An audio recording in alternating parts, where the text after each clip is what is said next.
kasih pemirsa, Anda masih bersama kami dalam Kominfo Newsroom. Pemirsa, pemerintah telah mengambil berbagai langkah strategis dalam upaya pengentasan kemiskinan ekstrim hingga 0% pada tahun 2024. Program-program pengentasan kemiskinan kerap mendapatkan stigma belum menjangkau target yang tepat karena kurangnya kolaborasi antara kementerian lembaga dan masih adanya ego sektoral. Pemaksimalan upaya pemerintah dalam pemberantasan kemiskinan ekstrim memerlukan inovasi agar setiap masyarakat mampu untuk memenuhi kebutuhan dasar dalam hidup. Untuk membahas lebih lanjut, sudah bergabung bersama saya pada hari ini dengan Bapak Nunung Nuryartono atau yang akrab disapa dengan Pak Nunung, yang merupakan seorang Deputi Bidang Koordinasi Peningkatan Kesejahteraan Sosial Kementerian Kemenko PMK. Kita sambut terlebih dahulu. Selamat malam, Pak. Apa kabar hari ini, Pak? Selamat malam, Mbak. Alhamdulillah baik, sehat selalu. Baik, Pak Nunung, untuk meluruskan sedikit informasi kepada masyarakat, sebenarnya apa tolak ukur negara dalam mengkategorikan seseorang atau masyarakat sebagai dikategorikan masyarakat miskin, Pak Nunung? Baik, terima kasih. Ini yang perlu juga kita ketahui bersama bahwa apa yang menjadi tolok ukur untuk kita bisa melihat saudara-saudara kita itu berada dalam kelompok kategori miskin. Yang jelas kita ada ukurannya, secara nasional kita punya yang disebut garis kemiskinan. Nah, garis kemiskinan ini tentu mengacu kepada indikator yang lebih banyak kepada berapa sehari dia mengeluarkan uang untuk konsumsi, atau kita bisa melihat dari pendekatan pengeluaran atau income. Nah, kalau kita lihat maka tolok ukur itu kira-kira besarnya sekitar 535.547 rupiah per kapita per bulan.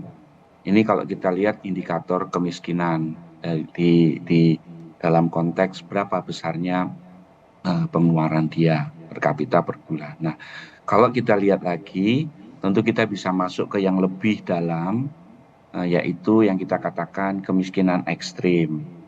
Kita menggunakan satu indikator yang menjadi kesepakatan internasional, yaitu 1,9 US dollar Purchasing Power Parity atau PPP per harinya. Nah, jadi inilah yang menjadi indikator sehingga kita kemudian nanti akan lebih bisa mengidentifikasi siapa saudara-saudara kita yang termasuk dalam kategori kemiskinan ataupun kemiskinan ekstrim tadi. Ya, jadi kesepakatannya sudah sama, gitu ya, karena ukurannya sudah jelas, itu kira-kira, Mbak.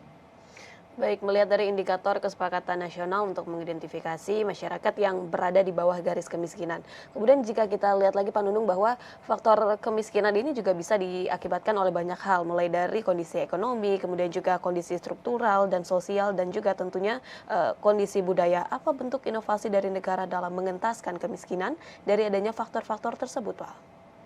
Oke, baik. Kita melihat ya, tadi kami sampaikan bahwa sesuai dengan Inpres nomor 4 tahun 2022, bahwa Presiden memiliki satu target pencapaian kemiskinan ekstrim hingga 0% di akhir 2024. Tentu upaya ini harus diikuti dengan berbagai inovasi. Inovasinya yang pertama yang bisa kami sampaikan bahwa ketika kita melihat sebagaimana disampaikan ukurannya, maka target sasaran harus jelas. Siapa kelompok masyarakat yang dalam kategori kemiskinan ekstrim tadi. Oleh karenanya, data yang menjadi acuan untuk bersama-sama seluruh KL agar bisa menyasar kelompok target sasaran tadi menjadi jelas. Berarti kita punya yang kita sebut P3KE. Ya, P3KE yang menjadi basis acuan. Itu dulu tuh, inovasinya adalah bagaimana kita sekarang memiliki satu acuan yang sama.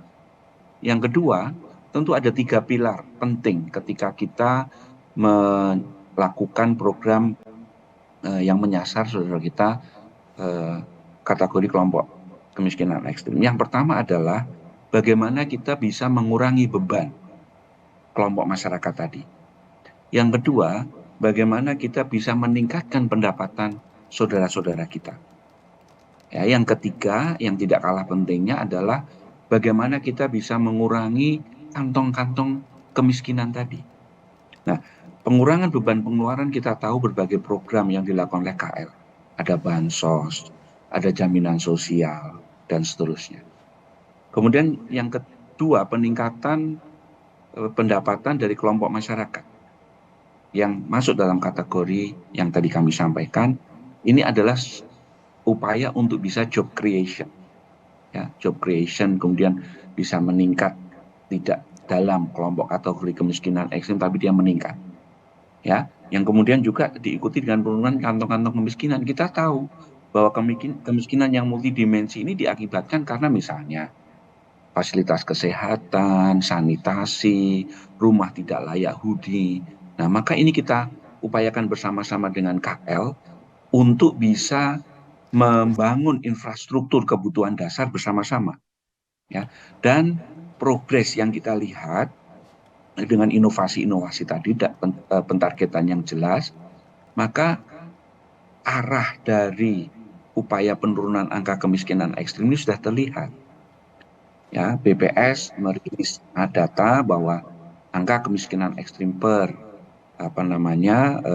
September 2022 itu sekitar 1,74%. Kemudian Bank Dunia di Maret 2022 merilis juga berdasarkan angka Maret 2022 sebesar 1,5%. Yang sebelumnya di atas 2. Nah, berarti Inpres 4 2022 yang kemudian diikuti dengan berbagai aktivasi-aktivasi program untuk bisa menjalankan 3 pilar tadi itu berjalan, gitu ya. Dan kami melihat juga diikuti adanya satgas, ada satgas konvergensi. Jadi tidak mungkin kita bisa mendorong mengentaskan saudara kita naik kelas, ya, kalau tidak ada konvergensi program. Jadi konvergensi program ini dilakukan bersama-sama dengan seluruh KL yang memiliki program-program untuk pengentasan kemiskinan. Konvergen programnya. Ya, tanpa konvergensi program itu tidak akan bisa kita mencapai target sasaran, tidak akan bisa menurunkan angka kemiskinan ekstrim. Saya kira itu, Mbak. Baik, bersama dengan kementerian lembaga bekerja sama melakukan inovasi untuk mengurangi beban dan juga tentunya meningkatkan pendapatan masyarakat dan mengurangi adanya kantong kemiskinan. Namun kalau kita ingin tahu lebih lanjut lagi Pak, mengenai daerah yang dijadikan pilot project dalam inovasi ini, daerah mana saja dan atau mungkinkah ada daerah yang dijadikan prioritas begitu Pak? Ya, baik. Berdasarkan Kemenko PMK, ada prioritas-prioritas target sasaran. Ya, kabupaten-kabupaten mana, kemudian wilayah-wilayah kecamatan mana, desa. Nah, oleh karena itu tadi, data P3KE ini sudah by name, by address, Mbak. Jadi sudah jelas targetnya di mana, sasarannya di mana, lokusnya di mana. Nah, tadi daerah-daerah prioritas itu juga sudah diberikan daerah-daerah prioritas sasarannya.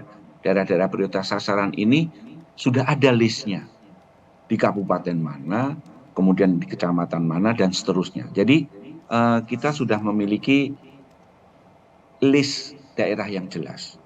Nah, kemudian kalau kita lihat apakah ada pilot, tentu kalau kita cermati dari program Kementerian Sosial misalnya, ada PENA yang itu piloting untuk juga yang kita sebut graduasi. Ya, jadi graduasi dia sudah tidak lagi dalam kategori kelompok kemiskinan ekstrim kalau kita punya data. Jadi saya kembali sedikit ke yang inovasi tadi, data pemeringkatan kesejahteraan. Nah, data pemeringkatan kesejahteraan ini kemudian kita bisa lihat, terutama yang di desil 1, itu adalah kategori kelompok saudara kita masuk dalam kemiskinan ekstrim. Nah, ini dengan program graduasi dia sudah naik kelas. Tingkat kesejahteraan dia sudah naik, gitu ya. Nah, kita punya melalui Kementerian Sosial itu ada program yang disebut PENA. Nah, tentu ini juga melibatkan seluruh unsur KL, Mbak. Bahkan ya, tadi salah satu inovasi dan kreativitas berbagai unsur tadi, dan itu juga sesuai dengan Inpres 4 2022 melalui program-program CSR. Jadi keterlibatan BUMN swasta untuk bersama-sama. Itu sudah ada titik-titik lokusnya. Misalnya kalau tadi ingin saya jelaskan lebih detail ya, di Solo, kemudian di Mojokerto dan seterusnya ada beberapa wilayah yang itu bisa kita lihat buktinya keterlibatan berbagai pihak mengurangi kantong-kantong kemiskinan sekaligus juga ada job creation di sana. Saya kira itu, Mbak. Baik, sehingga ini Kementerian Kemenko PMK ini memiliki daftar atau list daerah prioritas yang menjadi sasaran, dan apakah sejauh ini menunjukkan angka penurunan begitu, Pak? Ya, jadi kembali ya, kalau kita lihat secara data yang kita miliki, baik itu di provinsi maupun kabupaten, itu terlihat jelas, Mbak, dari kurun waktu tertentu sejak ada Inpres 2022, ya, indikatornya adalah misalnya berapa banyak rumah tangga yang berada di desil 1, ya. Nah, itu dalam kurun waktu 1 tahun ini terlihat jumlah rumah tangga yang ada di desil 1 itu berkurang. Ya. Berarti kan ini indikasi bahwa kerja bersama, kerja gotong royong untuk bisa menurunkan angka kemiskinan ekstrim di daerah-daerah prioritas itu menunjukkan hasil. Nah, jadi monitoringnya juga kita lakukan setiap saat, Mbak. Jadi bagaimana program itu dilakukan tepat sasaran atau tidak, kemudian apa yang harus kita lakukan, perbaikan, ya, ketepatan sasaran dan seterusnya. Itu menjadi hal yang tidak bisa kita pisahkan dari rangkaian keseluruhan untuk kita mengimplementasikan Impres 4 2022 tadi. Kira-kira begitu, Mbak. Baik, sehingga Kemenko PMK ini melakukan pemantauan dan juga melakukan evaluasi kepada masyarakat, dan tentunya bagaimana peran dari Kemenko PMK sendiri, Pak, untuk terus mempercepat pergerakan dalam pengentasan kemiskinan ekstrim, mengingat tahun 2024 ini akan segera tiba begitu, Pak? Baik, baik. Tadi kami sampaikan ada yang kita sebut Satgas Konvergensi. Ya, Satgas Konvergensi ini juga melibatkan berbagai KL yang memastikan bahwa seluruh program itu betul-betul menyasar target yang sama. Ya, jadi kementerian-kementerian memiliki program itu. Apalagi tadi sekali lagi saya garis bawahi ada satu list by name by address yang itu juga dimanfaatkan oleh seluruh KL dan juga daerah. Jadi daerah ketika ada program komplementari programnya, ya, jadi kan supaya tidak duplikasi programnya, ya, daerah juga memiliki alokasi anggaran yang digunakan untuk penanganan kemiskinan ekstrim, maka sinergi ini terlihat gitu ya. Dan dalam beberapa waktu terakhir ini beberapa kabupaten melakukan audiensi kepada kami dan kami sampaikan, kami tunjukkan hal-hal ketika daerah menyasar targetnya, apa yang harus dilakukan. Ya, juga konvergensi dari berbagai program dari KL itu dikoordinasikan. Dan setiap saat Pak Menko ketika berkunjung itu juga melihat secara langsung, ya, capaian-capaian di daerah seperti apa gitu ya. Beliau sangat aktif untuk melihat dan memonitoring tidak hanya berdasarkan laporan dari KL, tapi langsung menyasar ke daerah-daerah prioritas tadi. Gitu, Mbak. Baik, dengan demikian Satgas Konvergensi dari Kementerian Lembaga ini memastikan bahwa program tersebut ini betul-betul menyasar target, dan adanya juga monitoring pencapaian atas yang program ini telah dijalankan begitu ya, Pak. Gotong royong dan kerjasama pun telah dilakukan untuk terus mengentaskan kemiskinan ekstrim yang akan dicapai pada tahun 2024. Sekali lagi terima kasih banyak Pak Nunung telah bergabung bersama kami, Pak, dalam program Kominfo Newsroom. Salam sehat selalu Pak Nunung. Terima kasih telah Terima berbagi. kasih, Mbak. Salam sehat selalu.